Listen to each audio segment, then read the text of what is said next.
Malam pun memihak. Senja di ibu kota provinsi, purnama dikalahkan gemerlap Merkuri. Angin terkapar tak sanggup mendesir lagi. Udara sumuk dan gerah. Mobil-mobil mahal saja yang tetap bersimbah dingin salju Eropa, alias air conditioning yang mirip freezer itu.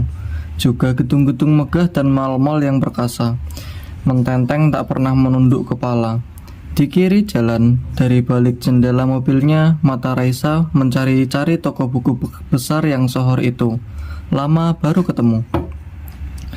Meski urusan buku adalah nomor satu, tapi kadangkala urusan perut juga nomor wahid arjennya. Di serbu lapar yang membakar, tak sabar Raisa melihat berderet gerobak kesaji kebab Turki di pinggir jalan, berdiri persis di depan toko yang dicari. Segera pesan 3 porsi. Di samping gerobak kebab, berbagai jus buah menarik-narik lidah untuk menyesapi nikmatnya. Guava, apel merah, dan stroberi segera berada di genggaman. Nih satu untuk panjenengan, dan satunya sampeyan. Sodornya pada abang manajer dan sopir yang setia. Manajer tertawa. Matur nuwun Tuan Putri, derajatku naik setingkat hari ini. Fauzan Ibadi mengucap terima kasih. Tak usah GR, masih tetap seperti kemarin ya, Cak? Tanya Raisa pada sang sopir. Ya, seperti abang dan Cak itu, cuma beda tempat, beda bahasa. Derajatnya tetap sama. Inta Suwaya. Raisa mengacungkan jari kelingkingnya di depan hidung manajer, sekedar bercanda. Sembari menunggu kebab matang, siapanyanya seorang berkacamata tiba-tiba mendekati Raisa dan minta tanda tangan. Di tangan pemuda itu ada beberapa buku, termasuk diantaranya karya Raisa. Konon sang pemuda itu mengenali Raisa lewat foto biodata. Di belakang pemuda itu telah menunggu pula 4 muda-mudi, siap menyodorkan buku untuk ditanda tangani. Nah, kita ketemu penulisnya di sini ternyata. Ayo mbak, minta tanda tangan dong. Raisa membubuh tanda tangan sembari minta salah satu dari mereka membawakan gelas stroberinya. Salah seorang mengambil ponsel dari saku dan menjepret temannya. Seorang yang lain mendapat ide minta ditraktir jus buah oleh Raisa. Apa mau dikata? Pesan aja mau kalian, nanti saya yang bayarin. Melonjak girang para muda menyambut rezeki senja hari tak terlupakan. Datang saja di acara talkshow kami, nanti jam 8 di Tunjungan Plaza. Ada bazar bukunya, oke? Raisa mengungkasi temu fans di luar agenda. Untuk memasuki toko buku besar dan memperoleh yang dicari, Raisa masih sempat memeriksa deretan bukunya sendiri. Ternyata masih display yang paling depan. Manajer mengecek penjualan di database komputer. Terlonjak bahagia karena 90% telah habis diserbu pembaca. Ia mengabari Raisa agar secepatnya keluar dari toko, sembari berharap tak ada yang mengenali lagi dan minta tanda tangan. Ternyata gagal. Mereka mencekatnya di depan pintu keluar. Senyum simpul menyiapkan pulpen dan buku di tangan masing-masing. Seperti biasa, usai tanda tangan disusul jepret-jepret dan bertukar nomor ponsel, kembali Raisa mengundang mereka untuk hadir di acara talkshow jam 8. Beruntung mereka tak minta juga ditraktir dan buku gratis. Bisa bangkrut Raisa karena jumlah mereka bersembilan. Raisa bergegas mengambil pesanan kebab yang telah mengeluarkan aroma lezatnya. Cepat-cepat masuk ke mobilnya kembali dan berlalu mencari masjid. Kebab di tangan kanan, jus stroberi di tangan kiri. Kenikmatan apalagi yang tak kalian syukuri dari semua ini? Menikmatinya membuat Raisa lupa wajah kopiah miring dan semua kenangan tidak indah di sepanjang pagi hingga siang tadi. Saatnya bersyukur dan tetap bersyukur atas segala rezeki. Itulah kata kuncinya. Sesampai di masjid besar warisan seorang sunan dari 9 wali, Raisa sholat dan rehat sejenak melemaskan sendi sembari berzikir. Teringat kembali ulah kopiah miring, ia melafal doa. Allahumma inna ja'alnuka fi ukhrimin wa na'udzubika min syurrihim. Ya Allah, kami menjadikan engkau sebagai pihak yang memegang leher mereka dan kami berlindung kepadamu dari segala kejahatan mereka. Kabulkanlah doa kami. Amin. Seorang ustadz yang soleh dan dianugerahi kemampuan bersinggungan dengan makhluk gaib. yang pernah duduk di sampingnya dalam suatu penerbangan Kuala Lumpur Jakarta beberapa waktu lalu telah mengajarinya doa tersebut. Doa yang ditunjukkan bagi orang-orang yang suka nakal, yang harusnya respek malah kurang ajar, yang mestinya bayar utang malah menjelek-jelekkan, yang mestinya berterima kasih malah mencaci. Seorang ibu berusia paruh baya menggeser duduknya mendekati Raisa. Arabian Face, mungkin Syarifah yang tinggal di kompleks masjid dan keturunan kesekian dari Sunan legendaris yang namanya diabadikan untuk Masjid Agung ini. Ia menyalami Raisa dan menanyakan namanya. Raisa Fairuza, boleh tahu nama ibu? Sekha, lengkapnya Sekha Alamuti. Saya tinggal di sebelah sini tak jauh. Ceritanya saya musafir ibu, saya mampir untuk sholat. Saya tinggal di kota yang jauh. Wajah ibu mirip Syarifah. Alamuti itu nama marga. Begitulah kisahnya. Saya ini Syarifah yang dibuang dari komunitasnya. Ada kisah panjang di balik Syarifah jelek ini. Mantan Syarifah. Tak main-main Raisa terlonjak kaget. Mantan Syarifah yang terbuang dari komunitasnya. Pasti kisahnya lebih unik dan ajaib bahkan untuk sekedar dibikin novel. Mendengar kata terbuang, simpati Raisa menegang. Andai acara talk show bisa dimundurkan, ingin rasanya mengikuti Ibu Sekha ke rumah dan menginterviewnya. Mungkin seminggu atau 2 minggu, kalau perlu sebulan. Penasaran benar hati Raisa melihat sang terbuang namun masih tetap bermata menawan. Meski terbuang, saya lihat mata ibu tetap berbinar indah.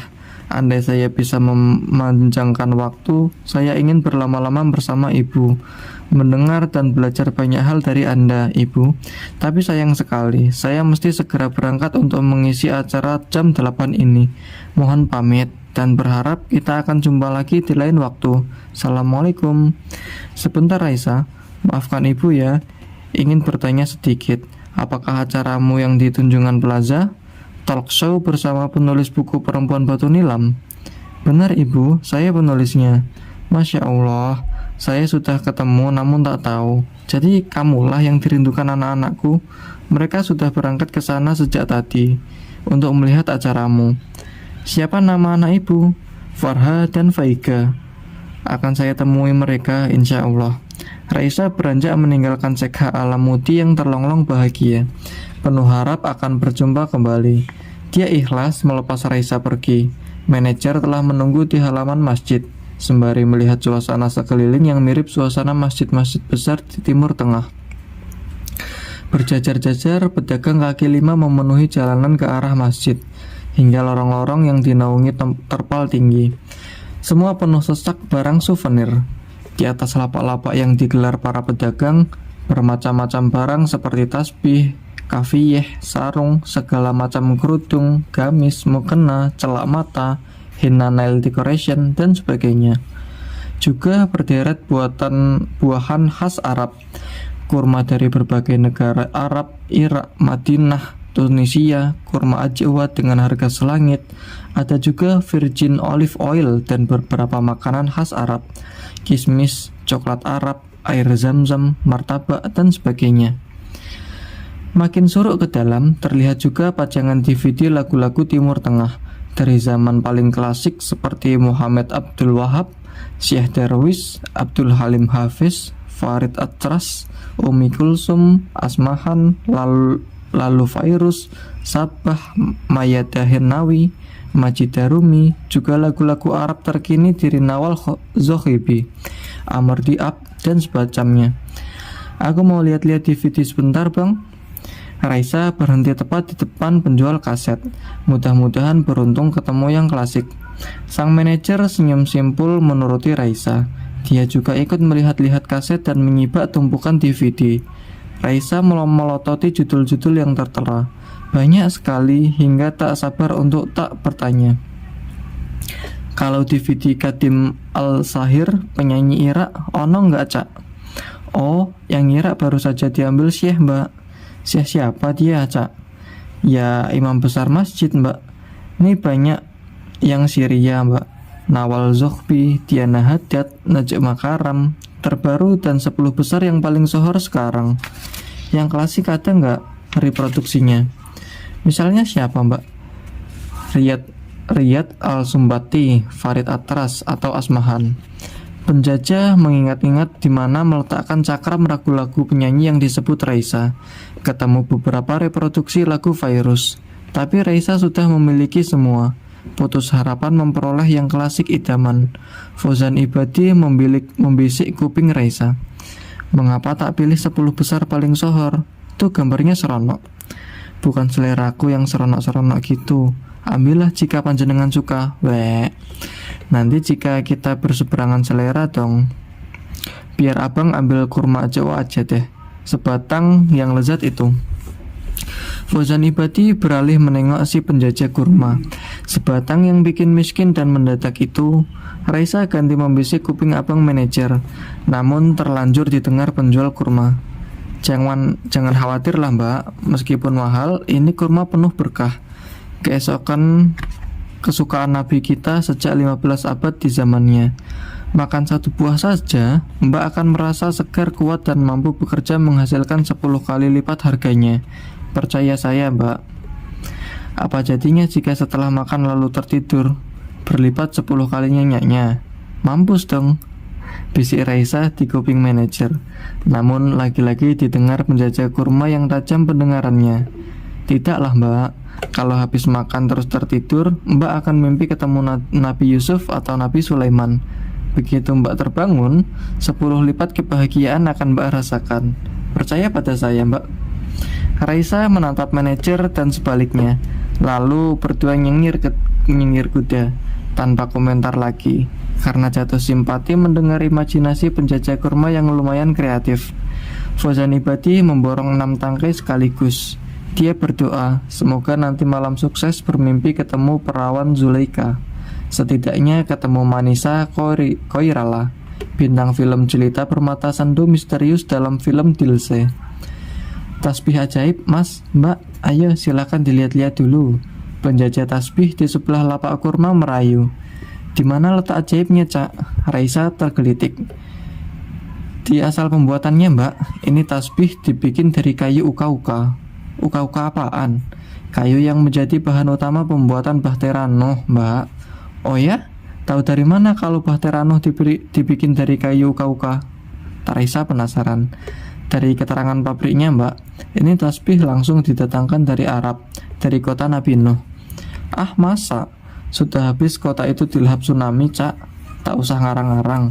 Penjajah tertawa, sedikit takut menatap wajah serius Raisa, yang segera beranjak pergi karena tak percaya. Ternyata penjajah belum menyerah. Pak Menteri sudah pesan 2 loh Mbak. Menteri apaan? Menteri zaman Nabi Nuh. Ini tasbih termahal yang pernah ada di dunia Mbak. Emang berapa harganya? 7,5 juta. Kau serius? Baik Raisa ataupun manajernya langsung menanting tasbih uka-uka, yang biasa juga disebut tasbih kokak, mengamatinya dan tak merasa ajaibnya. Manajer lalu membisik telinga Raisa untuk segera berlalu. Tak perlu menggubris penipu. Mereka pun berlalu melewati lorong selanjutnya yang dipenuhi bermacam kelompok pengemis. Ada kelompok perempuan, laki-laki, anak-anak, dan para tunanetra. Mereka berjajar di pinggiran jalan sempit sembari menadahkan caping terbalik atau baskom dan piring-piring kemiskinan. Miris hati Raisa, terkoyak-koyak sanubarinya. Tanpa pikir panjang, ia rebut seplastik kurma ajwa di tangan manajer dan mulai membagikan ke atas piring-piring kelaparan. Belum cukup, dompet tebal mesti dikeluarkan dari tas mahal. Jemari lentik berkutek henna Arab itu mulai menabuh musik surga di tangan para papa yang bersimbah luka. Sejumput terima kasih dan segenggam doa dinaikkan ke langit tinggi bagi Raisa, serta abang manajer yang belum siuman dari rasa kaget bahwa kurma ajwanya telah raib dari genggaman. Senja pun menjemput malam di tikungan pertama. Inilah kampung Arab yang terbentuk sejak Sunan Ampel yang bernama asli Sayyid Ali Rahmatullah, menantu Raja Brawijaya dari Majapahit, tinggal di sini dan menyelenggarakan sidang kedua Wali Songo di tahun 1436 silam. Kampung yang berlorong-lorong, ganggang sempit, dan rumah batu kuno dengan arsitektur khas. Pintu-pintu besar berkrepyak, juga jendela tinggi dan kirai-kirai yang menyembunyikan wajah asli. Para bocah berwajah Arab, laki-laki dan perempuan sama, bermain sepeda atau sekedar mengejar temannya sembunyi di balik pohon jambu kelampiok. Tercium aroma wangi bunga dan buahnya yang menggoda. Seorang bocah tak tahan berteriak pada temannya, "Asa, Asa, aku dapat 2." Bocah yang diteriaki bernama Asa menjingkat geli, langsung lari ke arah temannya bersembunyi dan berseru, "Hayo, kena kau." Ibunya mengintip dari balik kirai dan memanggilnya untuk segera masuk ke rumah. Karena hari nyaris gelap, ingin benar Raisa melihat wajah sang ibu. Mungkin mirip wajah Ibu Sekha di masjid tadi. Mungkin pula wajahnya mirip Dewi Chandrawati. Andai mereka ini keturunan Sunan Ampel. Tiba-tiba dari arah balkon lantai 2, seorang ibu berteriak menyuruh Asa untuk segera masuk ke rumah. Spontan Raisa menengok ke atas dan melihat sang ibu. Ternyata berwajah Arab Eropa, khas Asia kecil yang banyak melahirkan wajah-wajah rupawan. Inilah Ampel Dinta.